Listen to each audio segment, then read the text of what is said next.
O microfone treme na mão de João Raul enquanto as luzes do palco principal da arena principal parecem queimar sua pele. Ao seu lado, Agrado Garcia sustenta o olhar firme, os olhos marejados refletindo o desespero e a coragem de quem passou uma vida inteira sendo silenciada por chantagens cruéis, mas que agora, diante de milhares de pessoas, decidiu dar um basta na opressão. O silêncio que se instala na plateia é ensurdecedor, um prenúncio da tempestade que vai desabar sobre a carreira dos maiores ícones da música sertaneja atual e destruir, de uma vez por todas, a farsa maquiavélica montada pela ambiciosa Nayane. Nas próximas linhas, você vai testemunhar o colapso definitivo de um império de mentiras, onde segredos de assassinatos do passado vêm à tona e um confronto violento nos bastidores promete mudar o destino de todos para sempre. Agrado Garcia, a nossa Diana, respira fundo, sentindo o ar faltar em seus pulmões.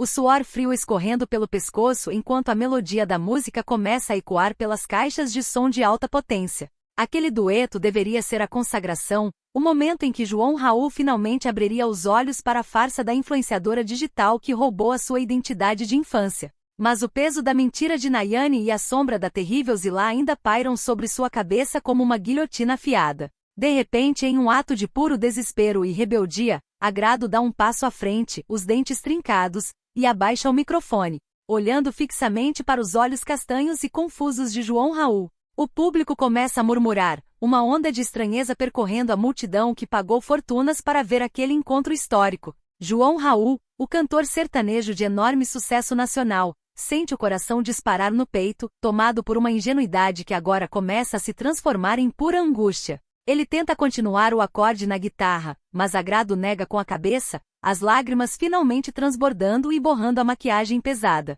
Com a voz embargada, mas firme o suficiente para cortar o ar como uma navalha, ela declara ao público, olhando nos olhos de cada um daqueles milhares de fãs, que eles jamais cantarão aquela música juntos novamente. É uma declaração de guerra velada, um grito de socorro disfarçado de orgulho ferido que deixa João Raul completamente paralisado no centro do palco, sentindo o chão desaparecer sob seus pés calçados com botas de grife. Enquanto o caos se instala no proscênio e o burburinho da plateia se transforma em um clamor de indignação e curiosidade mórbida, Eduarda, a fiel companheira de dupla de Agrado, assume o controle da situação com uma frieza profissional impressionante. Ela sabe que o show não pode parar, que o sustento de suas famílias e o sonho de uma vida inteira dependem daquela apresentação, mesmo que sua melhor amiga esteja desmoronando psicologicamente a poucos metros de distância. Eduarda solta a voz, preenchendo o vácuo deixado pelo silêncio dramático do casal, e segue com a apresentação com uma garra que arrepia a espinha de quem assiste. Nos bastidores, encostado nos tapumes de ferro da estrutura técnica, o produtor musical Leandro assiste a tudo com o coração na boca. Os olhos dele, brilhando de admiração e profunda preocupação, fixam-se em Eduarda. Leandro, um homem honesto que sempre deu o sangue para apoiar a dupla sem se corromper pelo dinheiro fácil da indústria.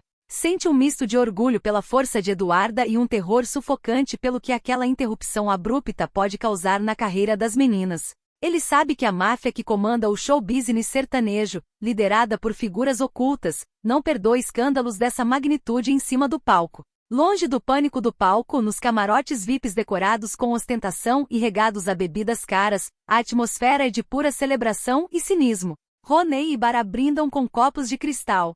Os sorrisos gananciosos estampados em seus rostos enquanto olham para as telas dos celulares que não param de vibrar com notificações de portais de fofoca. Para eles, a desgraça alheia e o choque do público são apenas métricas de engajamento, números que se convertem em rios de dinheiro de patrocinadores oportunistas.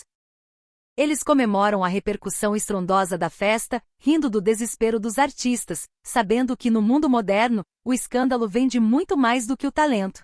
No entanto, no meio daquela fauna de deslumbrados e aproveitadores, um vislumbre de humanidade e redenção surge nos corredores escuros atrás dos camarotes.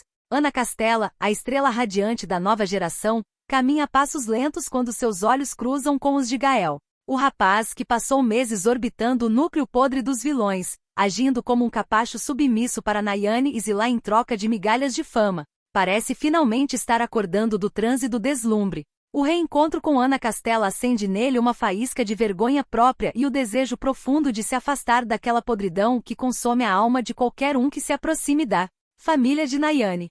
Enquanto isso, em uma sala reservada e sombria nos bastidores do evento, longe dos olhares da imprensa, o verdadeiro cérebro do mal opera suas engrenagens sinistras. Zilá, com seu olhar gélido e calculista que nunca demonstra uma gota de empatia, encurrala Sinara contra a parede. A respiração de Zilá exala o veneno da manipulação enquanto ela destila as palavras de forma pausada e cruel.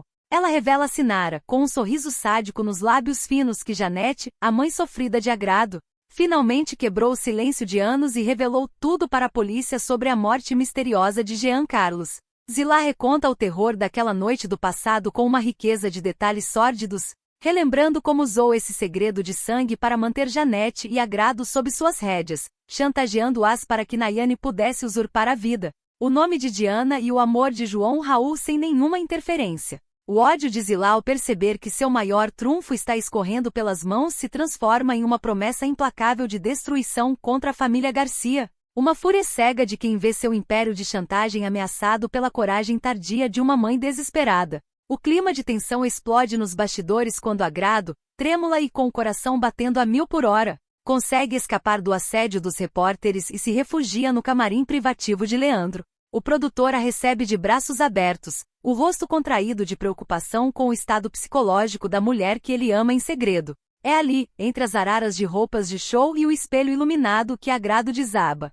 Chorando copiosamente, com as mãos agarradas à jaqueta de couro de Leandro, ela abre o coração e se declara para ele. É um desabafo doloroso de quem passou anos sendo sufocada pelo amor doentio do passado de João Raul e pelas ameaças de Zilá. Ela confessa que Leandro é seu porto seguro, o único homem honesto que realmente a enxergou sem interesses comerciais ou obsessões doentias. No entanto, o momento de romance é cortado por uma sombra de dúvida. Leandro, embora profundamente tocado pela declaração da cantora, não consegue afastar o fantasma da desconfiança de sua mente. Ele se preocupa imensamente com o segredo que Eduarda guarda às 7 chaves.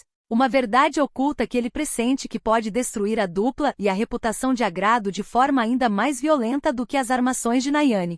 Do outro lado do complexo de shows, a farsa da vilã principal começa a rachar de forma irreversível. João Raul, com a mente fervendo após o vexame e a dor de ver Agrado rejeitá-lo publicamente no palco, entra no camarim luxuoso de Nayane como um furacão de indignação.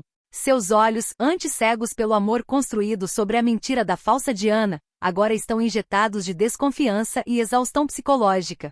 Nayane, a influenciadora digital ambiciosa e mimada, tenta recebê-lo com suas falsas promessas de amor e suas desculpas ensaiadas para as redes sociais, mas João Raul desvia do seu toque como se ela fosse um ser peçonhento. Com a mandíbula travada e o tom de voz cortante, ele esmaga o ego inflado da vilã ao pedir um tempo.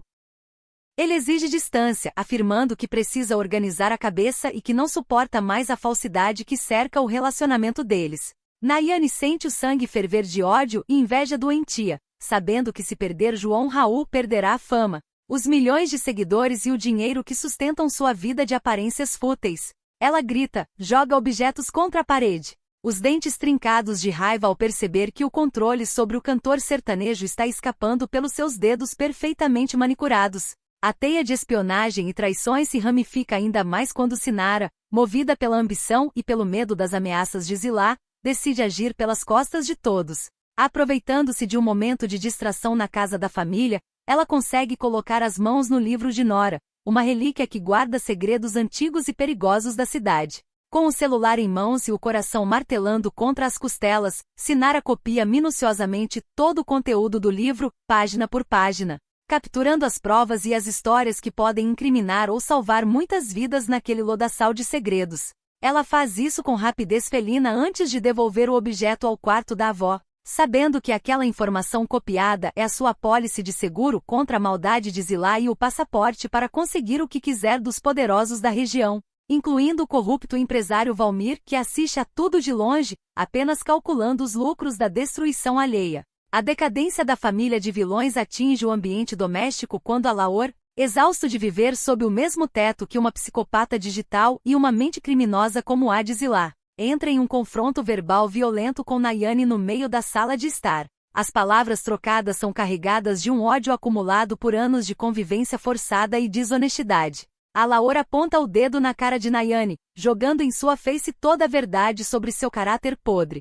Sua inveja doentia de agrado e o fato de ela ser uma farsa completa que só existe graças às chantagens de sua mãe. Nayane rebate com gritos histéricos, humilhando a Laor com ofensas de baixo calão, chamando-o de fracassado e parasita. O nível da discussão desce ao esgoto da dignidade humana até que a Laor, com os olhos vermelhos de fúria e o corpo tremendo de asco, cospe no chão e toma a decisão definitiva de deixar aquela casa maldita, arrastando suas malas e jurando que nunca mais voltará para aquele antro de cobras. Completamente desnorteado e sentindo que sua vida inteira foi uma mentira meticulosamente orquestrada, João Raul busca um último refúgio espiritual e moral. Ele vai até a casa de Nora, a sábia senhora que conhece a alma daquela gente desde os tempos em que a música sertaneja era apenas cantada ao redor de fogueiras. João Raul chora como o menino ingênuo que foi, aconselhando-se com Nora, que mexe em seus cabelos e diz palavras de aviso sobre o perigo de se aliar a pessoas que não têm alma. Fortalecido pelo conselho da anciã e tomado por uma fúria justiceira misturada com a dor da traição, João Raul toma uma decisão que vai abalar as estruturas da indústria fonográfica e das redes sociais do país inteiro. Ele liga para Roney e envia uma mensagem direta para Nayane, com o tom de voz mais sombrio e determinado que já usou em toda a sua vida profissional. Ele avisa sem espaço para negociações ou lágrimas falsas, que nas próximas horas fará uma declaração oficial pública diante de toda a imprensa nacional. Nayane recebe a notícia no meio dos destroços do seu camarim, o celular tremendo em sua mão enquanto ela percebe que o anúncio de João Raul pode ser a sua sentença de morte social e a revelação definitiva de que ela nunca foi a Diana da infância dele. O que será que o maior cantor do país vai revelar nessa coletiva de imprensa que promete destruir a reputação de Nayane e colocar a polícia no rastro do assassinato de Jean Carlos?